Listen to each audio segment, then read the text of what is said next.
Hai Sobat Samuel, selamat datang di YouTube channel Samuel Sekuritas Indonesia. Pada kesempatan kali ini kita sudah ditemani oleh Mas Nasrullah Putra atau kerap dipanggil dengan Mas Ruli. Halo Mas Ruli, apa kabar? Ya, kabar baik Mbak Alma. Nah, terima kasih sudah mau join pada kesempatan kali ini. Mas Ruli ini adalah Equity Research Analyst dari PT Samuel Sekuritas Indonesia dan akan menemani kita saat ini untuk mengupas suatu perusahaan yang akan melantai di Bursa Efek Indonesia pada tanggal 29 Januari mendatang. Nah, Mas Ruli bisa cerita dikit nih, kira-kira perusahaannya itu bisnis modelnya seperti apa sih? Iya, jadi hari ini kita akan bahas IPO dari Widodo Makmur Unggas atau WMU. Jadi WMU ini adalah perusahaan yang bergerak di bidang poultry atau perunggasan yang memiliki integrasi vertikal yang lengkap dari level feed mill sampai ke level slaughterhouse. Tapi keunikan dari WMU adalah mereka lebih menitik beratkan bisnisnya pada downstream atau di level slaughterhouse atau rumah potong ayam. Dengan produk andalannya yaitu adalah karkas atau daging ayam yang sudah dipotong.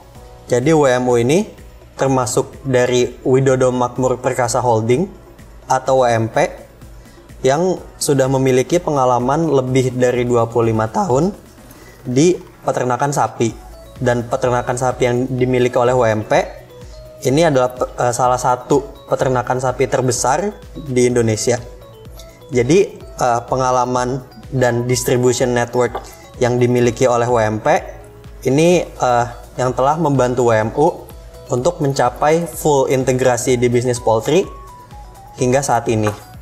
Wah, menarik banget ya Mas Ruli ya. Berarti memang WMU ini atau Widodo Makmur Unggas ini bisnis prosesnya dari hulu ke hilir sangat lengkap, namun mereka memang konsentrate-nya di produk karkasnya mereka, yang adalah produk hilirnya ya. Iya benar. Nah, tapi seperti yang kita tahu kan di Bursa Efek ini sudah cukup banyak pemain poultry lainnya seperti Java, Cepin, dan Main. Nah, apa sih keunggulan WMU dibanding dengan peers-peersnya? Atau apa sih perbedaan WMU dibanding ketiga peers tersebut? Jadi keunikannya WMU dibandingkan dengan pemain poultry lainnya seperti Cepin, Java, dan Main adalah WMU ini lebih berfokus di downstream. Sedangkan untuk pemain lainnya itu lebih berfokus di segmen feed mill atau di upstream. Dan pada posisi first half 20, kontribusi revenue dari karkas yang dimiliki oleh WMU itu mencapai sekitar 88% dari total revenue.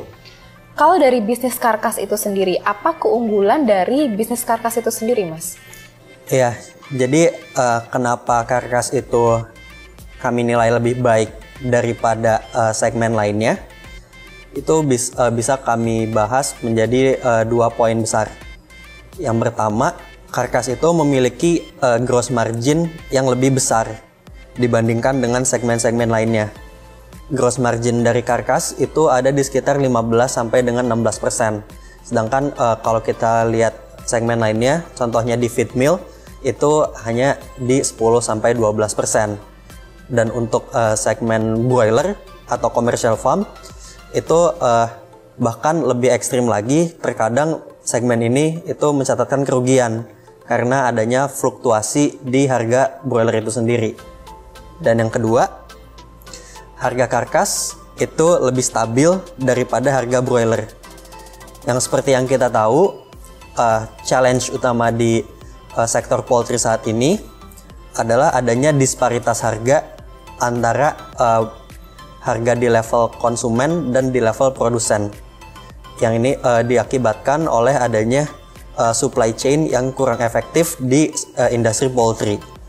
Sehingga perbedaan harganya itu sangat jauh. Jadi harga di level produsen atau di sini di broiler atau ayam yang belum dipotong, ayam yang masih hidup, itu harganya cenderung berfluktuasi. Sedangkan untuk di level konsumen, yaitu di karkas yang sudah dipotong, itu tidak terjadi fluktuasi dan bahkan harganya cenderung naik dalam tren yang naik juga. Kalau market share dari karkas ini sendiri seperti apa Mas saat ini di Indonesia? Iya, jadi sebagai tambahan juga, market dari karkas atau landscape dari market Karkas saat ini itu masih sangat terfragmentasi dengan didominasi oleh pemain-pemain kecil.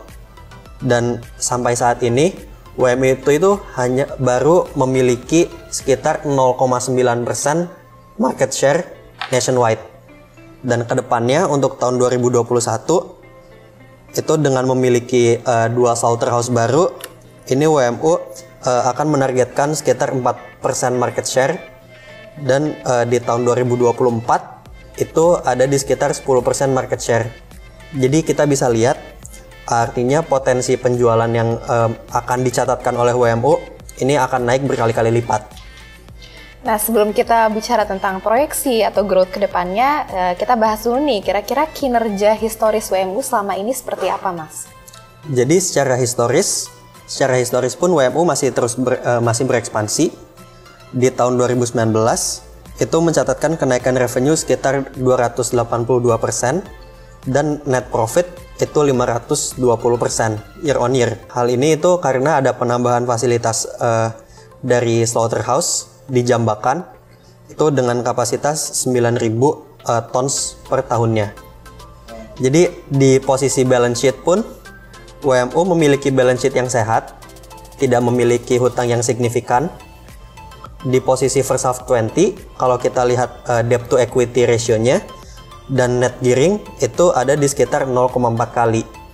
Dengan interest coverage ratio itu di sekitar 6,7 kali. Nah, jadi dari situ kita bisa simpulkan kalau WMU ini memiliki balance sheet yang sehat. Baik, melihat pergerakan historis yang baik dari WMU, bagaimana dengan strategi kedepannya dia seperti apa kira-kira? Ya, jadi untuk kedepannya, strategi WMU ini adalah dengan menambah fasilitas-fasilitas baru yang akan membuat kapasitas produksi itu naik berkali-kali lipat. Khususnya akan ada penambahan fasilitas feed mill di Ngawi dengan kapasitas 918.000 ton per tahun, dan ini yang cukup menarik, akan ada penambahan 2 slaughterhouse baru. Ini yang akan menjadi slaughterhouse terbesar di Indonesia, itu ada di Giri Trondro dan di Cianjur dengan kapasitas pada tahun 2021 ini akan mencapai 151.000 ton per tahunnya. Nah, jadi penambahan fasilitas itu akan merefleksikan kinerja keuangan yang berkali-kali lipat juga dengan CAGR sekitar 152%, CAGR 3 tahun di level revenue, dan 166% CAGR 3 tahun di level net profit. Nah, sekarang kita masuk ke IPO-nya. Kira-kira keperluan dananya ini seperti apa, Mas? Jadi dari IPO ini akan digunakan untuk 75% untuk dana ekspansi. Jadi ini untuk membangun fasilitas-fasilitas yang sudah saya bilang tadi, dan 25% sisanya itu untuk working capital. Kalau untuk harganya sendiri kira-kira berapa harga yang ditawarkan ke publik dan bagaimana valuasinya? Jadi di periode book building ini harga yang ditawarkan itu ada di 142 sampai 200 rupiah per lembar saham yang akan merefleksikan 8,5 kali sampai dengan 12 kali PE untuk tahun 2021. Jadi kalau dibandingkan dengan peers, di peers weighted average sector itu ada di 25,4 kali, berarti di range tertingginya valuasi WMU ini terdiskon sekitar 52% dari sektor weighted average sector. Dan bila kita bandingkan dengan peers terdekat yaitu Japfa yang saat ini diperdagangkan di 16,5 kali PE, maka WMU ini akan terdiskon sekitar 30% dari Japfa. Jadi valuasi ini bisa dibilang sangat menarik ya yang akan dimiliki oleh WMU. Wah, berarti menarik sekali ya, Mas. Valuasinya bisa dibilang cukup murah karena dibandingkan dengan average sektor PE-nya hampir terdiskon 50%, sedangkan dengan peers terdekat hampir 30%. Nah, mungkin Mas Ruli bisa kasih nih poin-poin penting apa saja yang perlu diperhatikan bagi Sobat Samuel yang berminat untuk membeli saham WMU nanti. Kira-kira key investment highlights-nya apa aja nih, Mas? Iya, jadi sebagai kesimpulan dan untuk key investment highlights dari WMU dan kenapa WMU ini layak untuk dibeli oleh teman-teman Samuel Sekuritas kalian. Yang pertama adalah karena WMU ini memiliki strategi yang unik dan lebih baik dengan berfokus pada downstream atau pada segmen karkas. Yang kedua, ekspansi yang akan dilakukan oleh WMU ini dengan menambah kapasitas produksi hingga naik lebih dari 10 kali lipat, ini akan merefleksikan kenaikan yang berlipat juga di laporan keuangannya, yaitu di sekitar 402% di revenue dan 475% di net profit pada tahun 2021 secara year on year.